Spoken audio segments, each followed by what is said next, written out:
le monde, je vous retrouve pour une nouvelle vidéo. Donc je suis vraiment désolée, en fait je filme la fenêtre ouverte pour avoir un maximum de lumière. Et je sais que vous entendez les voitures dans ma vidéo de jeudi dernier. On entend fortement les voitures et c'est même très gênant pour moi. Donc je suis vraiment désolée, je savais pas qu'on attendait à ce point. J'espère qu'aujourd'hui ça ira, sachant qu'on est mercredi, que c'est férié et que du coup il y a du monde. Voilà, donc on va faire avec parce que pour le moment j'ai toujours pas d'anneau lumineux et on fait avec les moyens du bord. Vous aurez pu le comprendre je pense à force que voilà, je fais des vidéos mais j'ai pas envie de me prendre la tête au niveau de tout ce qui est lumière et tout. On fait au mieux avec ce qu'on a à la maison.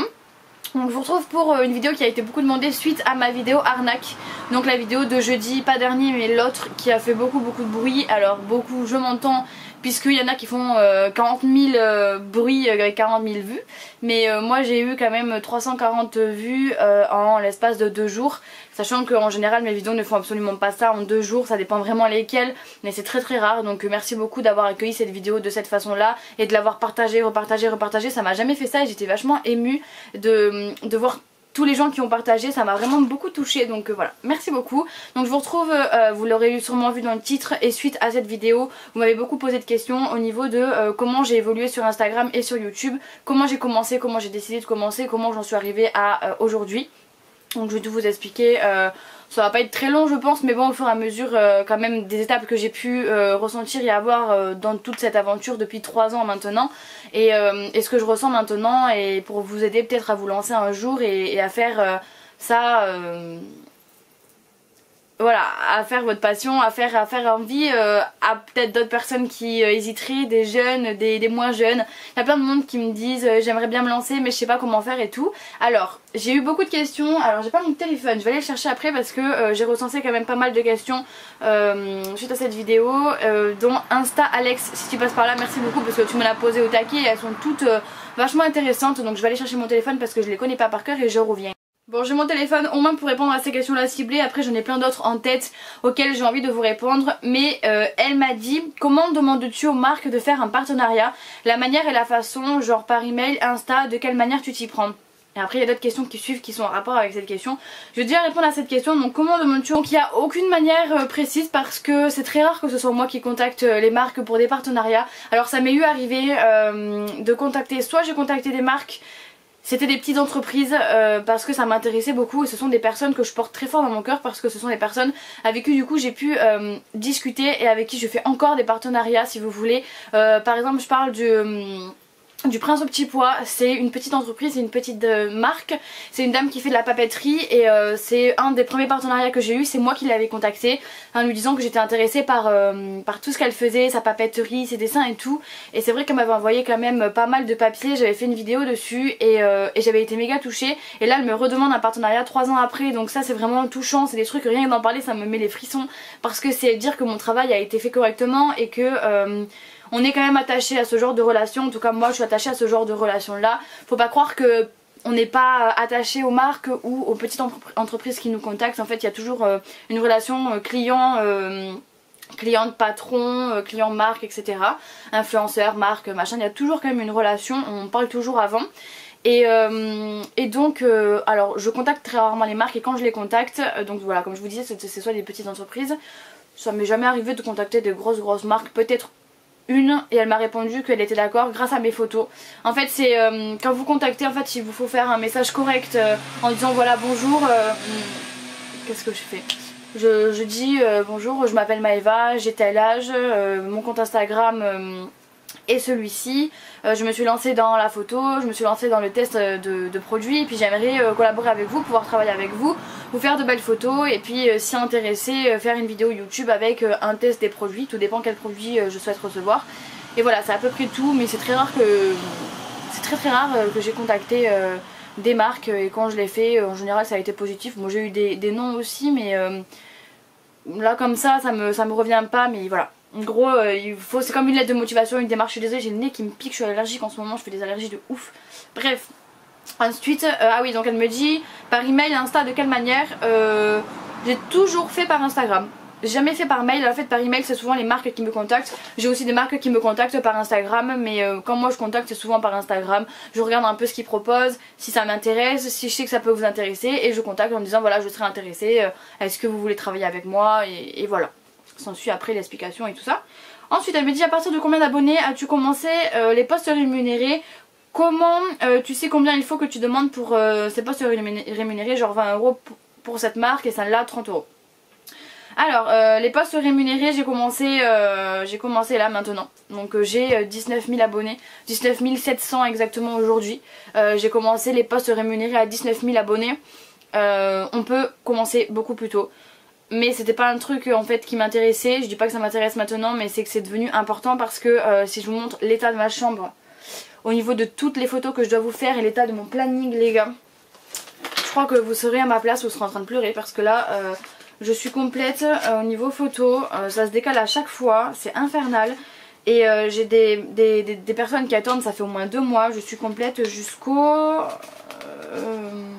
26 août passé. Et là on est le 15 août. Sachant qu'en général il y a toujours des photos qui se rajoutent, donc en fait ça se décale. Donc j'ai un planning assez serré, c'est assez difficile au niveau des photos. Et vous pouvez le faire avant, apparemment il suffit de regarder votre audience, le nombre d'audience que vous avez, et donc c'est ça qui détermine le prix que vous pouvez avoir en fonction de vos posts. Alors ça j'étais pas au courant, je viens de l'apprendre il y a très peu de temps. Sachez qu'il y a des gens qui en abusent, il y a des gens qui ont genre 14 000 abonnés qui demandent 60 € par poste, et il y a des marques qui acceptent, mais moi j'ai jamais demandé autant pour un poste. Genre c'est, je sais pas, c'est compliqué en fait de demander de l'argent. Déjà c'est très difficile de rentrer dans ce moule de désolé j'ai des postes rémunérés, et j'ai toujours été quelqu'un de très honnête et de très franc, et surtout de très respectueux en fait, et du coup c'est très malaisant de devoir demander de l'argent pour faire une photo et pour tester un produit. Donc il faut savoir aussi s'y prendre, il faut savoir pourquoi on fait ça. Donc moi ça s'est fait que en fait là je reprends mes études et que c'est plus possible que j'accepte autant de produits gratuits. Du coup ça se fait que j'explique aux marques que voilà, c'est soit ils veulent vraiment que je reçoive le produit, ils veulent vraiment avoir une photo chez moi et donc c'est payant. Et voilà, soit ils acceptent soit ils refusent, et c'est tout, au risque de perdre en fait un produit gratuitement. C'est le risque en fait à prendre, mais c'est aussi le risque à avoir que quand vous recevez le produit à la maison, déjà vous en avez moins, et en plus de ça vous êtes rémunéré, ce qui va me permettre aussi de payer un petit peu mes études. Donc en soi c'est un mal pour un bien, et depuis que j'ai mis ça en place, sincèrement ça me fait déjà du bien financièrement, et ça me fait du bien au niveau de mon planning parce que c'est très difficile de recevoir tant de produits. C'est à dire que aussi en mettant ça en place, ça fait aussi réfléchir les marques, parce que j'ai des marques qui m'envoient des colis, des produits sans m'avoir contacté avant. C'est-à-dire que les marques se passent votre adresse de marque en marque parce qu'ils sont très contents, ils sont satisfaits de votre travail, du coup ils le passent à leurs collègues en disant ouais elle a fait ça, je suis content, fais pareil. Sauf que du coup depuis que j'ai fait mes posts rémunérés, c'est-à-dire que les produits que je reçois à la maison gratuitement, sans avoir demandé, sont souvent très peu en photo sur mon compte Instagram. Donc ça fait aussi réfléchir les marques qui me contactent. Sachez que quand ça se passe comme ça, voilà, j'ai pas le temps, j'ai pas le planning pour pouvoir les montrer. Parfois peut-être une fois ou deux en vidéo, mais c'est très rare. Mes vidéos sont plus blabla, explicatif, conseil, expérience, plutôt que présentation produit. Donc voilà, c'est aussi pour ça que j'ai été rémunérée. Ensuite comment je choisis si c'est 20-30 €, ça dépend de la demande de la marque. Ça dépend s'ils veulent un post constant, s'ils veulent un post que de 10 heures, de 24 heures, s'ils veulent qu'une story, s'ils veulent plusieurs stories, s'ils veulent pendant plusieurs jours, voilà, ça dépend de ça. Après mon tarif ne va jamais en dessous des 20 €. C'est très rare, il va jamais en dessous des 20 €. Sachez que je me fais payer par PayPal et par compte bancaire, donc vous pouvez avoir les deux. Faites très attention quand vous donnez votre compte bancaire, c'est quelque chose, je crois qu'elle m'a posé la question juste après, je vais regarder, c'est quelque chose de très important. Le compte bancaire, enfin il faut pas faire n'importe quoi, elle me l'a posé. Elle m'a dit du coup comment tu te fais payer, dans le sens que si une marque qui arnaque, tu risques de ne pas recevoir de paiement ou une fraude, ou sur ton compte si tu leur fournis un RIB. Alors j'ai commencé en fait par me faire payer par PayPal, parce que PayPal c'est à la fois correct pour les marques et correct pour nous. C'est à dire qu'une fois j'ai eu un problème, je vous l'ai déjà expliqué, j'ai eu un problème, j'ai été payée pour faire un post qui devait durer 3 jours, et une story en fait qui devait durer 3 jours seulement. Moi j'ai compris que ça devait durer qu'un seul jour, puisqu'une story c'est 24 heures. Ce qui fait qu'en fait j'ai enlevé le post au bout d'un jour, et le mec m'avait payé 30 € pour faire une story et un post, chose qui est vraiment très peu cher, et maintenant ça a augmenté, c'est beaucoup plus cher que ce soit chez moi ou chez les autres influenceuses. Et ce qui fait qu'en fait comme je me suis trompée, le gars a pas voulu discuter avec moi, il s'est dit qu'en fait j'étais une arnaqueuse, et je peux le comprendre hein, mais c'était pas du tout le cas, j'avais pas compris en fait. Et c'est aussi le risque d'avoir trop de mails et trop de demandes à la fois, on se perd parfois dans les demandes, et c'est ce qui m'est arrivé ce jour là. Et donc en fait ça a été rigolo parce que le mec sur PayPal il peut toujours retirer l'argent, donc le gars a récupéré son argent et moi j'ai eu l'argent en moins. Donc du coup c'est plus correct pour les deux, c'est à dire que s'il y a une arnaque des deux côtés, bon déjà vous quand vous postez, quand on vous dit que vous allez être payé, soyez payé avant et expliquez pourquoi vous voulez être payé avant, parce qu'il y a des arnaques. Et le mec, dans tous les cas, si vous arnaquez le mec, que le mec a peur, vous pouvez toujours lui dire que par PayPal il peut toujours récupérer son argent. C'est ça avec PayPal, c'est pour ça que PayPal prend toujours une marge, parce qu'on fait envoyer à l'entreprise, envoyer à un influenceur, et donc c'est toujours récupérable si vous voulez. Je crois que j'ai répondu. Donc après par rapport au RIB, faites très attention, je l'ai donné une seule fois à une marque parce que c'était un gros montant et c'était une grosse somme, et c'était une marque qui ne travaillait pas avec PayPal. Et pour le moment je n'ai toujours pas reçu mon argent, c'est normal, c'est prévu pour le 24 août, donc à voir si vraiment je le reçois. On verra, et j'ai pas eu de problème pour le moment avec mon compte non plus, mais c'est un truc que je fais que très rarement. Et si un jour je viens à donner mon RIB à une marque, ce sera pour voilà, un montant assez élevé et non pas pour des petits budgets genre 20 euros, 25 euros, 30 euros. Ça non, c'est hors de question, c'est par PayPal. Et puis tant pis si je perds 3-4 euros de marge parce que PayPal se prend de l'argent, tant pis. Je veux dire, pour moi c'est un supplément de salaire, c'est pas mon salaire, donc je pars du principe que voilà, il faut accepter et c'est comme ça, c'est les règles du jeu.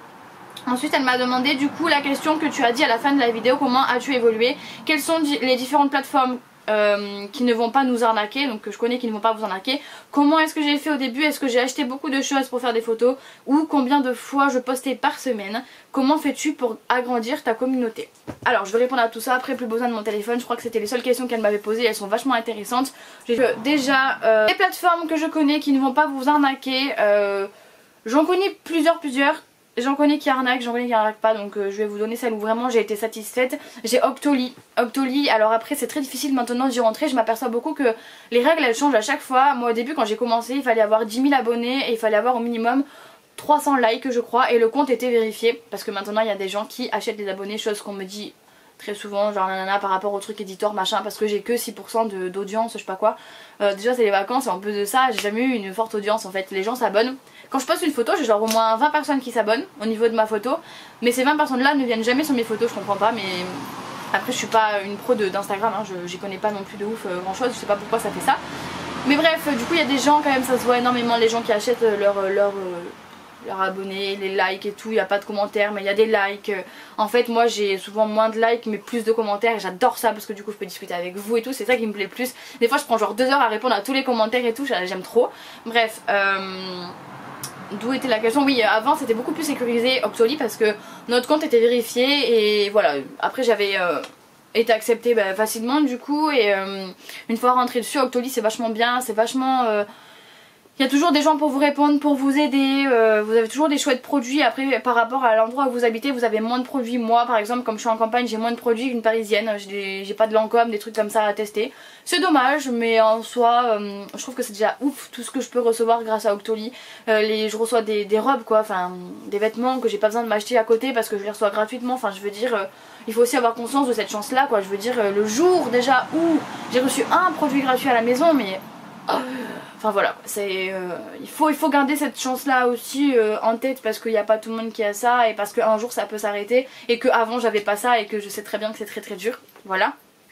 Ensuite, autre plateforme que j'aime bien ADMingle, mais c'est à la fois oui à la fois non. En fait ADMingle vous avez une boutique, par exemple j'ai jamais reçu les produits reçus et commandés de leur boutique, je les ai jamais reçus, je les ai commandés, envoyés mais jamais reçus, donc ça c'est un peu difficile, je pense que ça dépend des gens. Par contre ce qui est bien c'est que parfois ils vous proposent de faire des posts rémunérés, même si vous êtes une petite influenceuse instagrammeuse, même si vous n'êtes même pas influenceuse je crois, c'est des posts pour juste partager qu'il y a une sortie de film au cinéma. Donc à la fois c'est pas de l'arnaque parce que c'est juste vous dites voilà il y a ce film qui va sortir, est-ce que vous allez le voir, et à la fois vous gagnez 20 euros, 15 euros, voilà ça dépend, mais c'est pas mal si vous avez besoin d'avoir un peu d'argent et que vous voulez juste partager des films et tous les trucs comme ça, pas forcément des produits de beauté.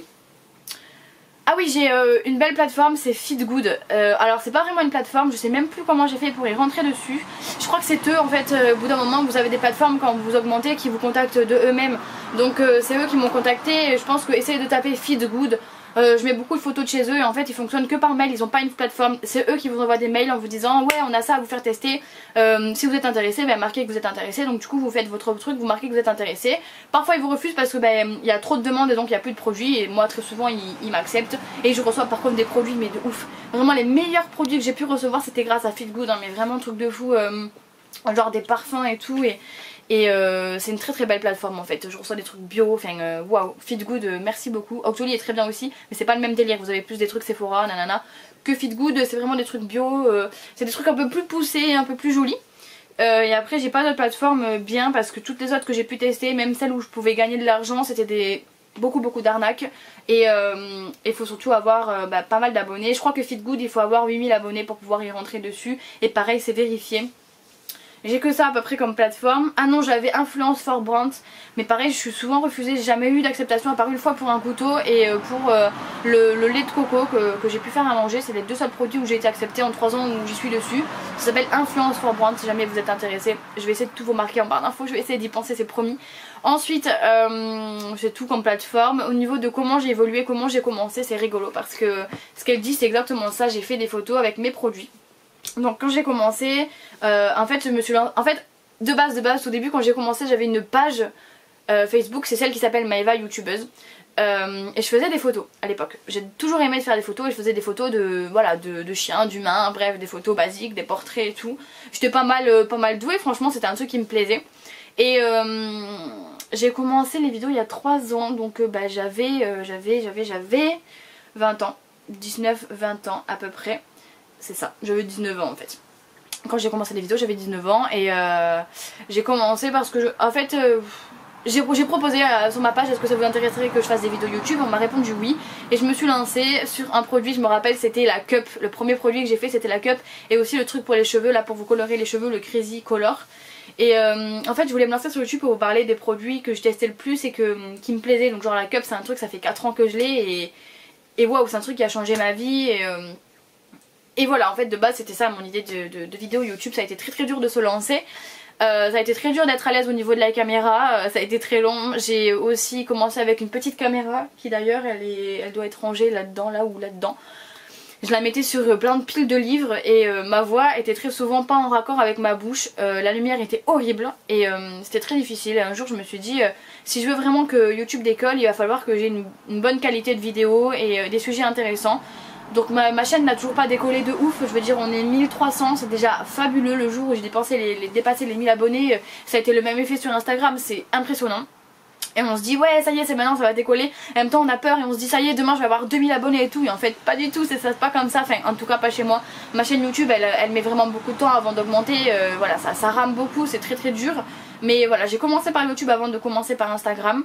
Et après je me suis dit qu'en fait ce serait chouette de faire des photos via Instagram parce que j'ai vu beaucoup de monde le faire et devenir influenceuse que via Instagram. Du coup j'ai quand même continué mes vidéos YouTube parce que je trouvais que c'était un bel appui et c'était bien pour parler des produits, plus facile que en photo.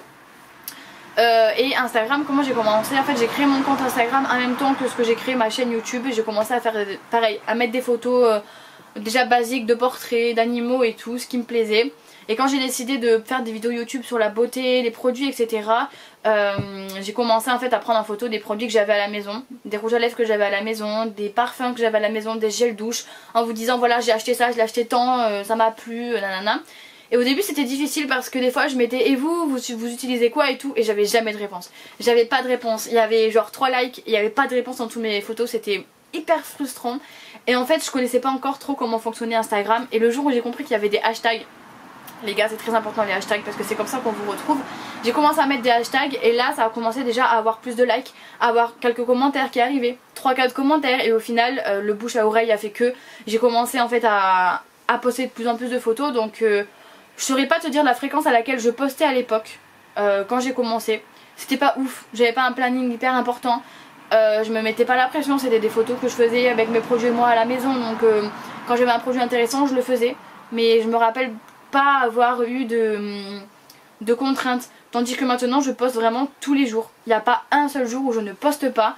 Parfois je laisse un écart, genre je vais poster le matin et le lendemain je vais poster le soir. Ça laisse un grand écart mais ça laisse pas un écart de 2 jours si vous voulez au milieu. Donc voilà, ou de 1 jour entier. Il n'y a pas de trou dans mon Instagram, je poste tous les jours. Toutes mes photos sont bien travaillées. Ce sont voilà, des photos que je fais avec mon portable le plus souvent, mais ce sont des photos travaillées avec une bonne lumière.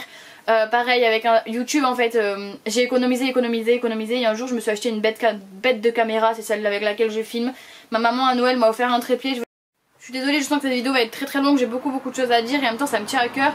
Et j'ai plus de batterie et la carte mémoire était pleine, donc là je vais parler jusqu'à que ma batterie se vide et je la rebrancherai et je continuerai plus tard. C'est relou, ça c'est vraiment un truc le plus relou du monde. Bref, j'ai commencé à économiser, je me suis pris une caméra et pareil sur Instagram, j'ai commencé en fait à économiser pour me prendre des choses pour faire de belles photos. Donc j'ai acheté des toiles blanches qui sont juste au dessus là, elles sont immenses, pour faire des photos sur fond blanc, c'était ce qui me plaisait le plus. J'ai acheté plein de petits décos pour mettre sur mes photos, rajouter de la déco, rajouter des fleurs, etc. Au final mes photos étaient de plus en plus jolies et du coup c'est là où j'ai commencé à être repérée. En fait j'ai eu la chance que par Instagram, par YouTube déjà j'ai une marque qui m'a contacté, c'est Coque Unique, c'est la première coque que j'ai reçue de Coque Unique et c'est celle que j'ai là. En fait ma mère elle en a une, c'est la première qu'elle a reçue et là j'ai eu un partenariat avec eux 3 ans après, ça aussi c'est magnifique. Et du coup j'ai commencé à faire une photo de cette coque en disant que c'était un produit offert et là, à partir de ce jour là, ça a jamais arrêté. Ça veut dire que le lendemain j'avais une demande de Tatiana, si tu passes par là ça m'étonnerait, mais Tatiana c'était une dame qui travaillait pour Unique, elle travaille toujours pour Unique, ça a été ma première collaboratrice Unique et elle m'avait envoyé un rouge à lèvres vegan et voilà, après j'ai fait une photo du rouge à lèvres vegan en vous disant que c'était un produit, mon premier partenariat et tout, et dès que vous mettez le mot partenariat, collaboration, bam bam, il y a tout qui s'enchaîne, il y a les marques qui viennent voir, qui se disent ah elle a fait une collab avec, est-ce que ça s'est bien passé, est-ce qu'ils ont eu des ventes, est-ce que machin, est-ce que... Truc de ouf. Et en fait au final je me rappelle même pas le 3e produit que j'ai pu recevoir à la maison. Je me rappelle pas, je pense que c'était au début, enfin si j'ai reçu des macarons de Maman Création, c'était des petites entreprises comme ça, du handmade, j'ai reçu Prince au petit pois, je dois les avoir ici, ils sont là je crois et je les ai encore parce que c'est tellement beau que je veux pas le toucher, tout ça là, c'est tout ce qu'elle m'a envoyé, ça fait 3 ans que je l'ai, c'est un truc que je tiens à mort, c'est des petits carnets qu'elle fait elle-même et en fait voilà ça a commencé comme ça, j'ai commencé à mettre des photos, des produits handmade qu'on m'envoyait, des petites entreprises qui me faisaient confiance, des vidéos sur YouTube. Après j'ai fait aussi des erreurs, une fois j'ai reçu un carton qui coûtait 140 € à l'intérieur, c'était que des produits Miss Den et la femme me l'avait envoyé pour que je fasse une vidéo sur YouTube. J'ai fait une vidéo, seulement j'ai fait juste une vidéo présentation des produits que j'avais reçus donc je les avais pas encore testés et la femme en fait elle voulait vraiment que je fasse plus. Et j'ai pas eu le temps, elle m'a pas laissé le temps de faire plus parce que dedans il y avait la cellule Blue là pour faire la cellulite et tout. De 1 je savais pas m'en servir et de 2 maintenant que je sais m'en servir pour moi c'est de la grosse merde, j'ai jamais eu de signe. Et en fait elle a pas été contente que je dise du négatif en fait à ce niveau là. Et depuis elle m'a régné de son truc, elle m'a rogné, je sais pas comment on dit là mais du coup elle me veut plus me parler de la femme et j'ai plus jamais eu de partenariat avec Miss Den et tout ça. Avec Cellule Blue oui mais c'était encore autre chose, mais avec Miss Den et cette femme pas du tout. Mais bon comme quoi on fait toujours des erreurs, je veux dire quand on commence les vidéos on connaît pas comment ça fonctionne, même Instagram on fait des erreurs. Mais voilà comment j'ai commencé en fait, j'ai commencé avec mes produits à moi à faire des photos avec mes produits et quand une marque a commencé à me contacter j'ai fait des photos pour cette marque et au fur et à mesure je continuais avec mes produits, je recevais un autre produit d'une marque et je pense que ce qui m'a aidé à me lancer c'est aussi le jour où j'ai pu rentrer sur Octoly parce que Octoly vous avez quand même 6 crédits dessus donc vous pouvez recevoir 6 produits. Le temps qu'il vous l'envoie, admettons, vous recevez jamais 6 produits en une semaine, mais vous avez au moins 2 ou 3 produits en une semaine, le temps de les tester, le temps de faire la photo. C'est déjà quelque chose parce que vous marquez déjà que ça vient d'Octoly, vous marquez que c'est un partenariat, que c'est une collab, et du coup les marques avec le hashtag en fait le voient et se rapportent à vous, et c'est comme ça en fait ça a été un engrenage. Après j'ai été sur une plateforme qui s'appelait Evency. Il y en a beaucoup qui le font et qui ont plein de choses, moi ça n'a jamais fonctionné. Je me suis inscrite et j'ai jamais eu... de produits ou de trucs, je me suis même pris la tête avec le patron, je l'ai eu au téléphone et tout et y a rien qui a changé donc je suis pas fan de cette plateforme. Après si elle marche pour vous tant mieux, c'est l'essentiel parce que en soi moi Octoly me va très bien et c'est suffisant, c'est largement suffisant, c'est même trop, parfois je reçois trop de produits, enfin bref. Voilà, je pense que c'est à peu près tout, j'ai évolué comme ça et comment je fais pour agrandir ma communauté. Je me rappelle, j'ai commencé à faire mon premier concours. Donc avec tous les concours que je faisais de base au tout début c'était des concours que j'ai achetés moi-même ou avec des produits que j'utilisais pas, que je recevais trop des marques. Des fois je reçois genre 3 ou 4 fonds de teint et je m'en sers pas, ça sert à rien. Donc je les fais gagner en concours et c'est ça qui fait grandir la communauté, c'est les concours. C'est les concours, c'est faire vivre votre communauté et en même temps les remercier. Déjà les concours, il y a aussi des gens malhonnêtes qui viennent, qui participent que pour le concours, du coup qui viennent jamais commenter vos autres photos et tout. Ça arrive très souvent, je vous le cache pas, mais ça m'a aussi ramené du monde qui ont compris que je faisais ça pour les remercier. Donc voilà, quand elles reçoivent un produit de moi à leur maison et qu'après elles me remercient, qu'elles me font une photo et qu'en plus c'est des personnes avec qui je parle tous les jours, c'est grave touchant et c'est ça qui fait augmenter ma communauté, c'est tous les concours que je peux faire à chaque fois, que je peux acheter et tout pour vous. c'est ça qui a fait que ma communauté ça a grandi. C'est aussi, j'ai oublié de parler d'un point très important, il y a une vidéo, si vous cherchez un peu dans mes vidéos, où le titre c'est on se fait de la pub avec Vistaprint. En fait au début quand j'ai commencé c'était tellement long à décoller, j'en pouvais plus, même que ce soit pour YouTube ou pour Instagram, et du coup j'ai via Vistaprint pardon, je me suis fait des petits papiers de flyers, des petites pubs avec mon compte Instagram et de l'autre côté mon compte YouTube en disant aux gens de venez me rejoindre, on fait des choses cool ici, et j'ai mis ça dans chaque boîte aux lettres. J'ai pas honte, mais ça me fait bizarre de dire ça. J'ai mis tous mes flyers et mes petites cartes partout dans Toulouse, partout dans ma région ici, dans mon petit village, partout dans Toulouse, dans tous les quartiers où je pouvais aller bosser en centre de loisirs, je le mettais. À tous mes collègues de centre de loisirs, je leur disais mais venez voir, abonnez-vous, venez me soutenir et tout. Du coup il y avait une dizaine de personnes qui venaient s'abonner en un seul jour. Et là maintenant, je continue de faire ça en fait. J'ai pas de flyers, je continue pas les flyers, mais par exemple j'ai pu bosser pour une boulangerie et faire des photos pour une boulangerie, tout ça parce que je leur ai parlé de mon compte Instagram et que je leur ai fait de la pub sur YouTube. J'ai bossé pour eux pendant 4 mois, c'était très bien, franchement c'était une bonne expérience, très dur mais une très bonne expérience. Voilà, il y a plein de choses comme ça. Chez mon esthéticienne j'en ai parlé, là dans mon centre de loisirs j'en parle, donc les gens ils s'abonnent à moi. Enfin c'est un bouche à oreille. Si vous voulez commencer comme ça et que vous êtes sûr que vous voulez faire ça, parlez-en autour de vous au maximum, n'ayez pas honte. Au début c'est très difficile, c'est difficile parce que vous avez 50 abonnés, les gens ils vous disent non mais tu te prends pour une influenceuse, t'as 50 abonnés, mais qu'est-ce que c'est, voilà. Et je me prenais des moqueries, que j'avais 50 abonnés, que je parlais sur YouTube, que c'était difficile de parler, que je parlais bizarre, trop vite, pas bien, nanana. Et au final, ben ça porte ses fruits parce que maintenant que j'ai des choses gratuites à la maison et que c'est quand même un peu mon métier, un second métier, et bien il y a des gens qui me critiquaient qui sont toujours là et qui regardent mes stories en mode incognito. Je suis incognito, tu me vois pas, mais si ma cocotte, je te vois dans mes stories. Et ouais. Et il y en a beaucoup comme ça, il y a beaucoup de gens qui me critiquaient au collège, qui étaient en mode, c'était un peu des harceleurs franchement. Des petites meufs qui se prenaient pour madame moi je, et puis là maintenant elles regardent mes stories alors qu'elles me critiquaient, elles m'ont toujours critiqué.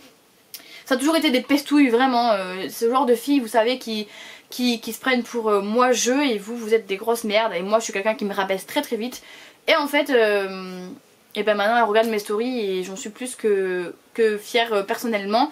Et voilà comment j'ai commencé. Je peux juste vous conseiller de faire du bouche à oreille. Faites des partages de comptes, partagez les comptes des autres, soyez sympa aussi avec vos abonnés. Je parle tous les jours avec mes abonnés au maximum, genre j'en ai où est-ce que j'ai le numéro de téléphone. Il y en a qui m'aident, il y en a j'appelle, je suis en mode est-ce que tu peux m'aider sur ça, je suis en galère, ouais, tu veux qu'on fasse un concours, viens on fait un concours ensemble. Enfin je veux dire, on s'envoie des produits parce qu'il y a des trucs que je reçois qu'en fait j'utiliserai pas, je les envoie gratuitement à mon abonné. Enfin mes abonnés c'est mes amis, c'est ma famille, c'est des gens que je connais, que j'ai jamais vu mais que je connais à force de parler avec eux.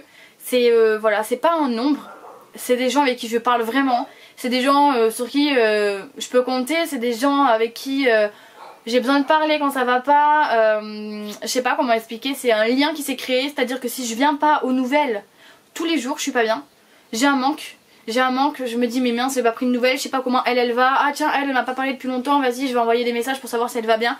En fait tous mes abonnés qui me parlent tous les jours, je vous remercie parce que pour moi en fait vous êtes vraiment devenus mes amis, vous êtes vraiment devenus des gens à qui je me confie pour tout et pour rien, des problèmes personnels, des problèmes au boulot, des problèmes pour l'appartement, comment vous organisez pour votre rangement, est-ce que vous avez eu ça comme problème avec tel ou tel produit, enfin des tas de trucs. Vraiment, merci pour ça parce que j'ai vraiment une communauté en or et jamais j'aurais cru arriver à un stade pareil et à la fois garder aussi un petit anonymat parce que on me reconnaît dans le train de temps à autre. On vient me dire bonjour, on me dit qu'on regarde mes vidéos mais c'est très rare. Donc j'ai encore ce côté anonyme qui fait que personne me reconnaît trop non plus. Et à la fois j'ai ce côté que j'ai beaucoup de monde avec qui discuter. Voilà, je suis émue, je suis touchée de pouvoir en arriver là et de pouvoir vous remercier. Je pense que j'ai fait le tour quand même de comment j'ai pu évoluer. Je vous conseille juste d'être patient parce que ça fait 3 ans que je fais ça et on n'est toujours pas au summum de ce que j'aimerais. Je veux dire voilà, YouTube c'est très dur, Instagram c'est dur aussi. Je pense qu'on peut aller beaucoup plus loin. J'ai déjà été invitée à Paris pour des événements, j'ai déjà été appelée à la télé aussi. Et il faut que je vous fasse une vidéo d'ailleurs sur ça. Mais c'est des choses où je peux pas aller, c'est des choses qui aussi freinent un peu mon évolution puisque je suis trop loin de Paris et que je suis aussi en études, donc c'est pas possible. Mais voilà, en tout cas j'espère que cette vidéo vous aura plu, aura répondu à vos questions, qu'elle n'aura pas été trop longue, mais à mon avis elle est très longue déjà, donc je me tais. Et je vous dis à très vite dans une prochaine vidéo. Abonnez-vous et likez cette vidéo, je vous aime, et partagez-la autant que l'autre parce que c'était un truc de ouf.